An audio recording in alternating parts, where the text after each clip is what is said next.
Hubo momentos en la historia en que el destino del mundo entero dependió de una sola jornada. Un amanecer sobre una llanura, el filo de una espada, la orden de un general, la valentía o la cobardía de un hombre. 10 instantes en que el tiempo pareció detenerse, en que dos fuerzas opuestas chocaron con tal violencia que el estruendo reverberó a través de los siglos y llegó intacto hasta hoy. 10 batallas que no fueron simplemente batallas, fueron juicios finales, veredictos grabados en sangre sobre el destino de civilizaciones enteras, sobre las lenguas que hablarías, los dioses que adorarías, las fronteras que llamarías hogar.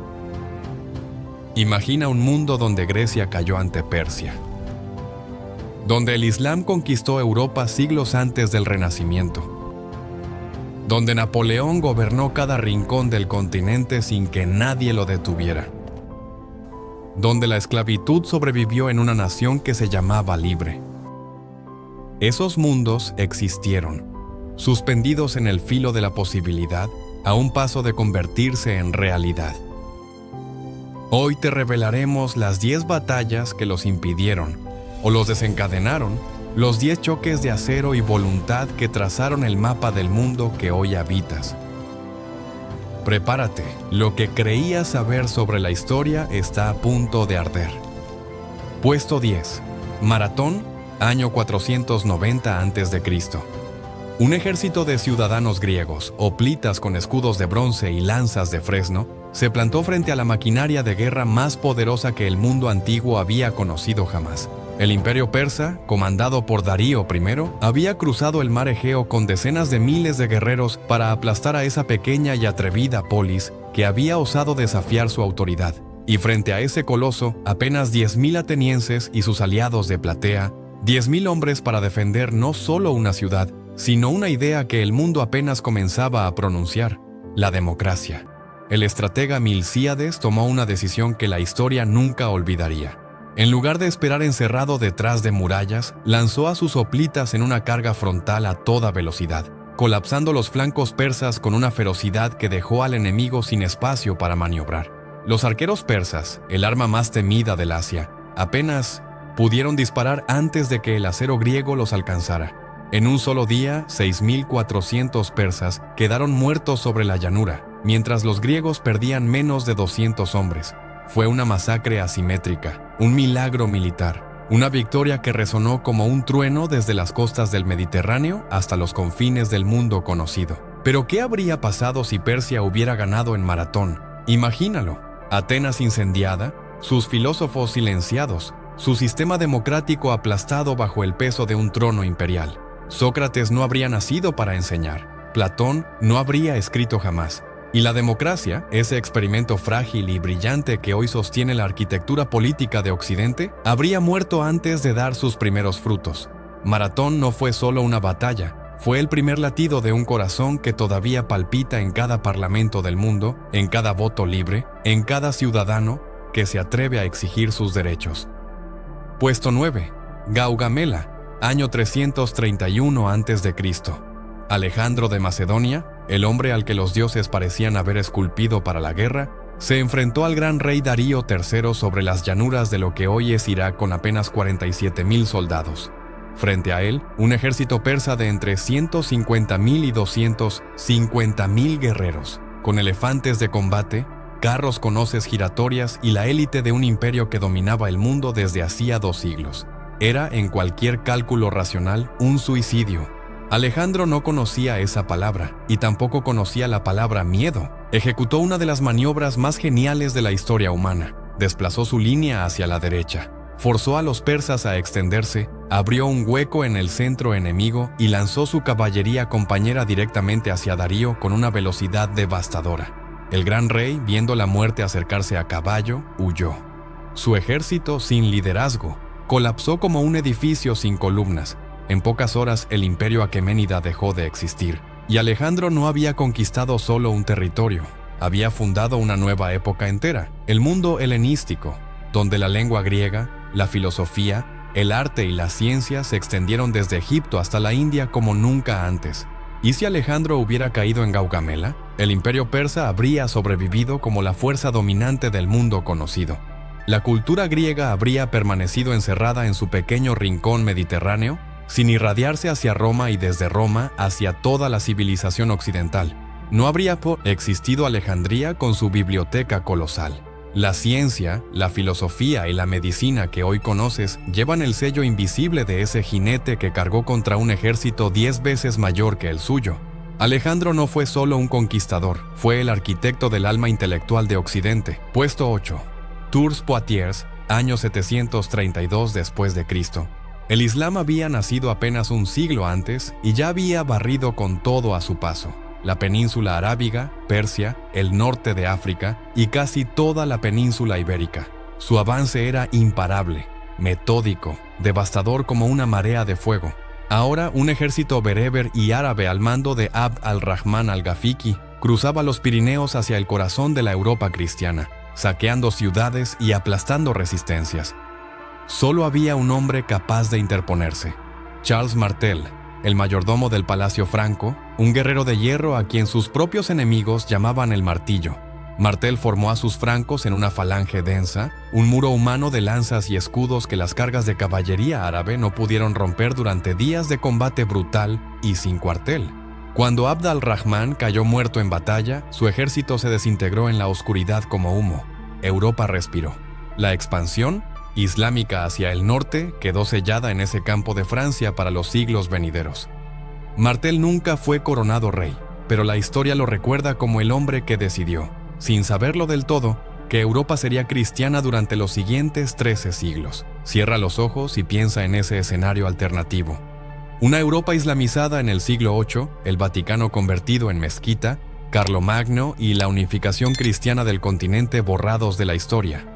La reconquista española no habría existido, el Renacimiento no habría florecido desde Italia, la Reforma protestante no habría sacudido los cimientos de la fe occidental. Toda la cadena de eventos que construyó la civilización moderna habría sido cortada de raíz por una sola batalla en un campo de Francia. 3 batallas, 3 mundos salvados o destruidos en un solo día de acero y sangre. Y todavía nos quedan 7 más. Puesto 7. Hastings, año 1066.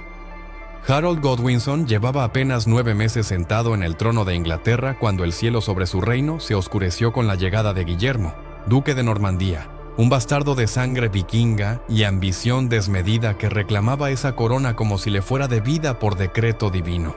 Harold había marchado al norte a aplastar a otro invasor, Harald Hardrada de Noruega, y lo había destruido en Stamford Bridge con eficiencia brutal. Pero antes de que su ejército pudiera descansar, antes de que los heridos cicatrizaran, las velas normandas ya cruzaban el Canal de la Mancha. No había tiempo, solo había guerra. En la colina de Senlac, Harold formó su famoso muro de escudos, una línea interminable de guerreros anglosajones con hachas y escudos entrelazados. Una muralla humana que durante horas resistió la embestida normanda sin ceder un solo paso. Guillermo lanzó infantería, arqueros y caballería, y durante toda la mañana, el muro sajón aguantó como roca contra la marea. Entonces llegó el engaño, la retirada fingida que hizo que los sajones rompieran la línea para perseguir a un enemigo que no huía, sino que giraba para masacrarlos. Una flecha, según la leyenda, encontró el ojo de Harold. El rey cayó. Su ejército se disolvió como sal en el agua, y en ese instante Inglaterra dejó de hablar anglosajón para siempre. ¿Qué habría pasado si Harold ganaba en Hastings? No existiría el inglés moderno, esa lengua híbrida que hoy habla más de 1.500 millones de personas en cada rincón del planeta.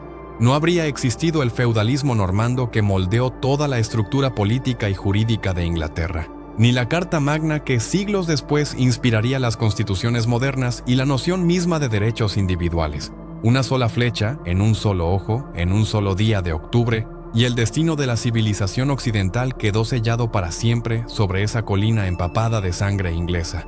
Eso es lo que significa Hastings, no una batalla, sino el momento en que el mundo eligió su idioma dominante. Puesto 6. Las Navas de Tolosa, año 1212. Durante 5 siglos, la península ibérica había sido un tablero de ajedrez sangriento entre reinos cristianos y el poder musulmán que dominaba gran parte de su territorio. Desde el año 711, los almohades, una dinastía bereber de fervor islámico feroz, habían reunificado al Andalus y amenazaban con revertir siglos de reconquista. El Papa Inocencio III convocó una cruzada ibérica, y por primera vez en generaciones, los reinos de Castilla, Aragón y Navarra marcharon juntos bajo una sola bandera, un milagro de unidad en un continente que prefería guerrear entre vecinos antes que enfrentar al enemigo común. El rey Alfonso VIII de Castilla condujo a la coalición a través de los pasos de Sierra Morena hasta las llanuras de Jaén, donde el califa almohade Muhammad al-Nasir esperaba protegido por una cadena de esclavos atados entre sí. La leyenda dice que un pastor mostró a los cruzados un camino secreto a través de las montañas, flanqueando por completo la posición enemiga. La batalla fue una catástrofe total para los almohades. Su centro colapsó. Al-Nasir huyó abandonando su tienda y su tesoro, y el poder almohade en Iberia nunca se recuperaría. En menos de 2 generaciones, Córdoba, Sevilla y Valencia caerían en manos cristianas, una por una, como fichas de un dominó empujado por esa victoria en el verano de 1212. Si los almohades hubieran aplastado a esa coalición, la reconquista habría terminado no como triunfo, sino como fracaso definitivo e irreversible. España y Portugal, tal como los conocemos hoy, no habrían existido. No habría habido Colón. Financiado por la Corona de Castilla, no habría habido conquista de América en nombre de la cruz cristiana, y el mapa del mundo moderno habría sido radicalmente irreconocible. Antes de continuar con la batalla que cierra este capítulo, únete a Gladus Historia. Suscríbete ahora y sé parte de la legión que nunca olvida, porque la historia ruge con acero y leyendas, y aquí cada batalla es eterna. Puesto 5. Lepanto, año 1571. El Imperio Otomano era el terror de Europa, su flota dominaba el Mediterráneo oriental como si fuera un lago privado, y el sultán Selim II tenía un sueño devastador: convertir ese mar en un lago otomano completo, sellando el destino de Occidente para siempre. La Liga Santa, impulsada por el Papa Pío V y formada por España, Venecia y los estados pontificios, reunió la mayor flota cristiana del siglo XVI, más de 200 galeras bajo el mando del joven Don Juan de Austria, hermano bastardo del rey Felipe II.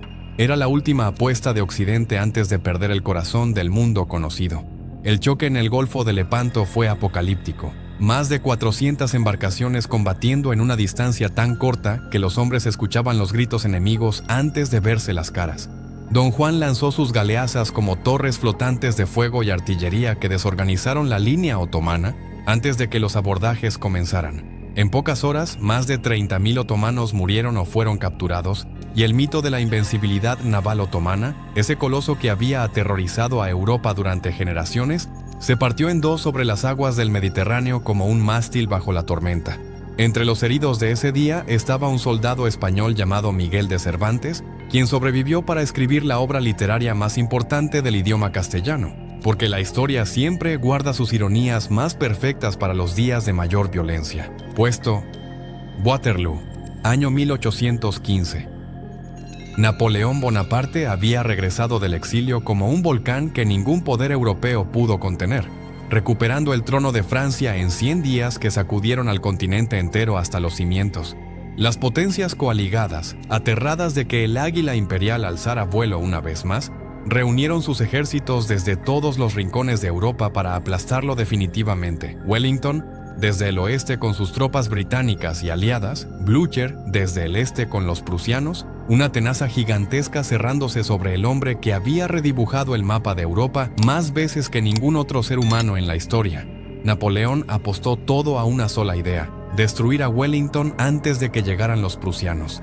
Dividir para vencer como había hecho tantas veces con una brillantez que rozaba lo sobrenatural. Durante horas, las cargas de la Guardia Imperial Francesa, la élite de élites, se estrellaron contra la línea británica en la colina de Mont-Saint-Jean como olas furiosas contra un acantilado de hierro. Cuando los prusianos llegaron por el flanco y la Guardia fue rechazada por primera vez en su historia invicta, el ejército francés no se retiró, sino que se desintegró en un pánico colectivo que barrió con todo. Napoleón, el titán que había doblegado a emperadores y reyes, huyó bajo la noche belga, derrotado para siempre. ¿Y si Napoleón ganaba en Waterloo? Un continente reorganizado bajo el dominio imperial francés Sin el Congreso de Viena que trazó las fronteras modernas de Europa, sin el equilibrio de poderes que mantuvo la paz relativa durante el siglo XIX, el surgimiento de Alemania como nación unificada, el nacimiento de los estados latinoamericanos bajo la influencia de los principios napoleónicos, el surgimiento del liberalismo moderno, todo ese dominó de consecuencias habría caído de manera radicalmente diferente. Waterloo no fue el fin de un hombre, fue el instante preciso en que nació el mundo moderno, tal como lo conocemos. Puesto 3. Gettysburg, año 1863. Estados Unidos se desgarraba en una guerra civil que no era solo sobre esclavitud, sino sobre si ese experimento llamado democracia sobreviviría o se fracturaría en dos naciones antagónicas para siempre. El general confederado Robert E. Lee, el estratega más brillante de ese conflicto, fratricida, había cruzado al norte en una apuesta suprema: llevar la guerra al territorio enemigo. Demostrar que el sur podía vencer en casa ajena y forzar a los estados del norte a negociar la paz. Si ganaba en Pensilvania, la Confederación tendría su independencia y la esclavitud continuaría siendo legal en la mitad de un continente que se llamaba a sí mismo libre. Durante 3 días de julio, el calor aplastante y el humo de la pólvora convirtieron los campos de Pensilvania en el infierno más sangriento que Norteamérica había conocido. La carga de Pickett, el asalto confederado final al centro de la línea de la Unión, fue una de las escenas más devastadoras de la guerra moderna. 15,000 hombres marchando campo abierto hacia posiciones bien atrincheradas, cayendo por miles bajo el fuego de artillería y mosquetes, y retrocediendo con la mitad de sus efectivos muertos o heridos. Lee perdió Gettysburg, perdió su mejor oportunidad de independencia. Y desde ese día la Confederación inició el largo y agonizante camino hacia su derrota final. Abraham Lincoln pronunciaría meses después el discurso de Gettysburg, esas pocas palabras inmortales que redefinieron para siempre el alma de una nación. Puesto 2.